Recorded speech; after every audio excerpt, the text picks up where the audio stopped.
Halo Bapak Ibu Guru Bimbingan dan Konseling atau konselor sekolah se-Indonesia.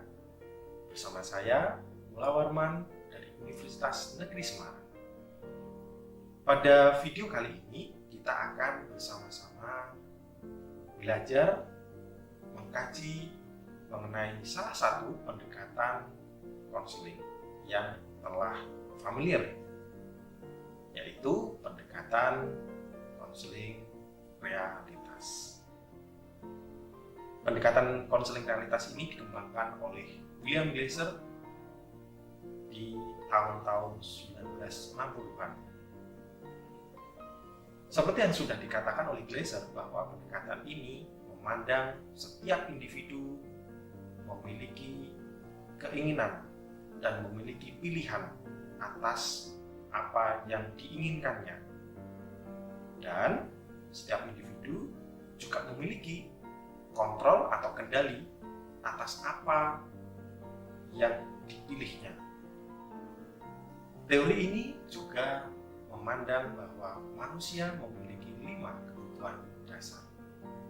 Apa saja 5 kebutuhan dasar itu?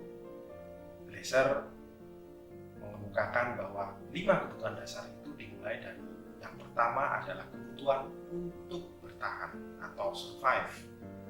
Yang kedua adalah kebutuhan untuk memiliki dan mencintai, belonging and love.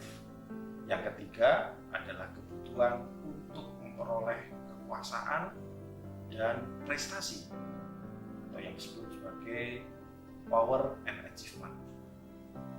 Yang keempat, kebutuhan untuk memperoleh kesenangan atau fun. Dan yang terakhir adalah kebutuhan untuk memperoleh kemerdekaan atau kebebasan yang disebut sebagai freedom. Selain itu, bahwa manusia juga memiliki tindakan atau memiliki perilaku yang menyeluruh untuk mencapai kebutuhan-kebutuhan yang dia inginkan melalui 4 perilaku menyeluruh ini. Apa saja 4 perilaku menyeluruh ini? Yang pertama adalah pikirannya atau thinking. Yang kedua adalah perasaannya atau feeling. Yang ketiga, perilaku itu sendiri atau action. Dan yang keempat adalah fisiologi atau biasa disebut sebagai respon fisik terkait dengan hal-hal di mana manusia mencoba mencukupi kebutuhan-kebutuhannya itu. Untuk merealisasikan pendekatan konseling realitas, maka Glasser bersama rekannya membuat 4 tahapan yang sistematis. 4 tahapan yang sistematis tersebut diakronimkan dengan W, D, E, P. W sendiri berarti wants, D berarti doing and direction, E dimaksudkan evaluation, dan P artinya planning. Nah, untuk lebih jelasnya, marilah kita saksikan bersama-sama video ilustrasi berikut ini. Terima kasih ya Len yang udah mau datang ke sini, udah menyempatkan waktunya. Apalagi tadi habis kuliah kan. Aku berterima kasih banget. Tahap yang pertama yaitu tahap mengeksplorasi kebutuhan dan keinginan atau tahap wants and needs. Pada tahap ini, konselor melakukan analisis terhadap kebutuhan-kebutuhan dasar konseli. Yang kedua, menganalisis persepsi-persepsi konseli dan menganalisis komitmen yang dimiliki oleh konseli terkait dengan kebutuhan-kebutuhan dasar yang ia inginkan. Sekarang apa sebenarnya yang pengen kamu pengennya apa sih gitu, selain 2 hal tadi kan? 2 hal ini kan belum pasti, belum tentu juga kamu inginkan gitu? Yang aku pengen itu Mbak, temanku kan itu kan kosku bawah, ini atas ya, temanku yang aku yang apa istilah itu kayak sedaerah sama aku tuh udah tak bujuk biar dia ke bawah karena emang harga Mungkin dia ada lagi ada sih kan dari diri sendiri, mungkin kamu yang kamu mungkin pengen apa gitu dari dirimu sendiri? Kalau dari diri sendiri tuh aku pengen cari kesibukan lain. Seberapa kuat kamu usahamu nanti untuk mencapai keinginanmu ini? Apakah ya pasti aku akan melakukan apapun demi bisa ini nih temanku gitu? Iya sih, aku bujuk temanku sih Mbak, ya itu bujuk. Tahap yang kedua yaitu tahap mengeksplorasi arah dan tindakan atau tahap direction and doing. Pada tahap ini, konselor mencari tahu apa saja hal-hal yang telah dilakukan oleh konseli guna mencapai kebutuhannya. Kemudian dikaitkan dengan perilaku menyeluruh atau total behavior-nya. Selain itu, pada tahap ini menekankan eksplorasi pada masa kini atau orientasi masa kini dan masa lalu yang masih berkaitan dengan masa kini atau masa sekarang.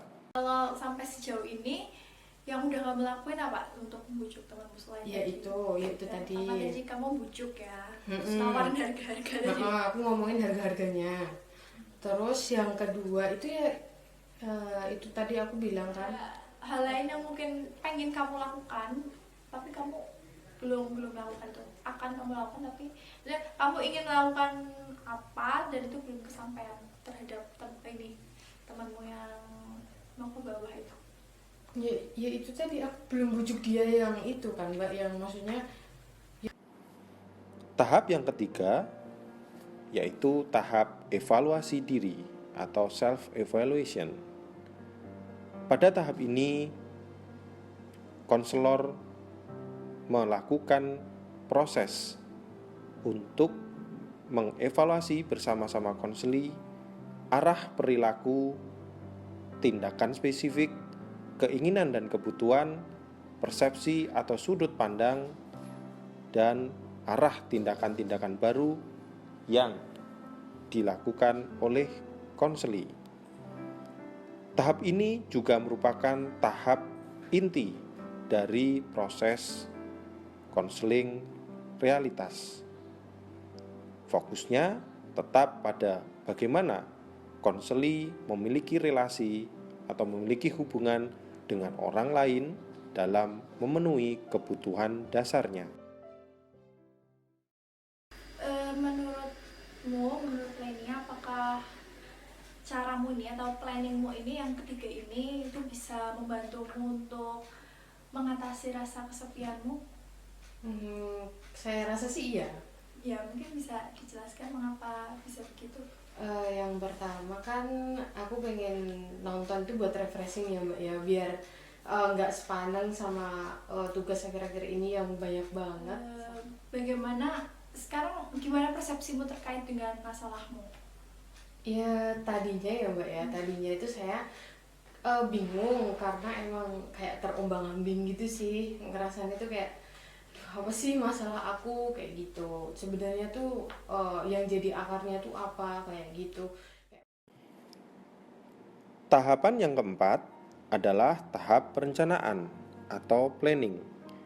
Tahap ini merupakan tahap yang terakhir yang dilakukan dalam proses konseling realitas.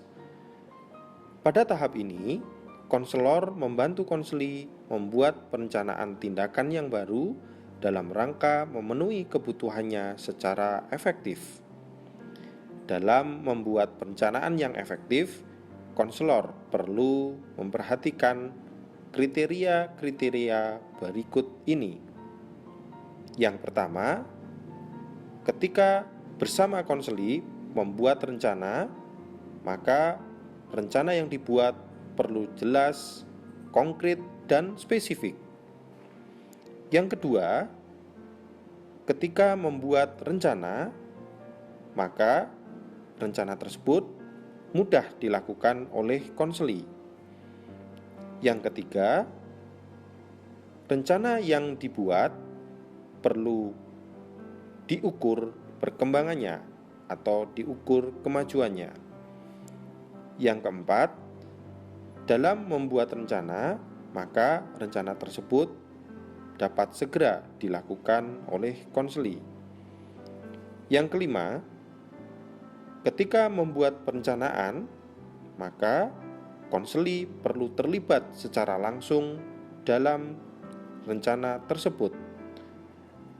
Yang keenam, pada waktu pembuat rencana, maka konseli memiliki kendali atau kontrol dalam membuat rencana tersebut. Yang ketujuh, konseli perlu mengembangkan komitmen tertinggi untuk melakukan perencanaan tersebut. Dan tahap atau kriteria yang terakhir yaitu konseli perlu melakukan rencana tersebut secara konsisten dan terus-menerus. Kemudian planningmu ini apakah kamu mampu untuk melakukannya?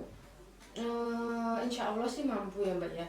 Soalnya kemarin tuh waktu abis konseling itu terus aku juga mikir kayak planningku gitu, aku kayak lebih terbuka gitu sih. Kemudian seberapa kuat maksudnya kamu akan konsisten untuk melaksanakan rencana ini? Apakah kedepannya kamu akan konsisten berkomitmen untuk melakukan rencana ini atau bagaimana? Iya sih Mbak, aku kayak apa ya, dengan kan seumpama nih aku suatu saat nanti aku merasa kesepian kayak gitu, mungkin aku bisa melakukan hal yang sama.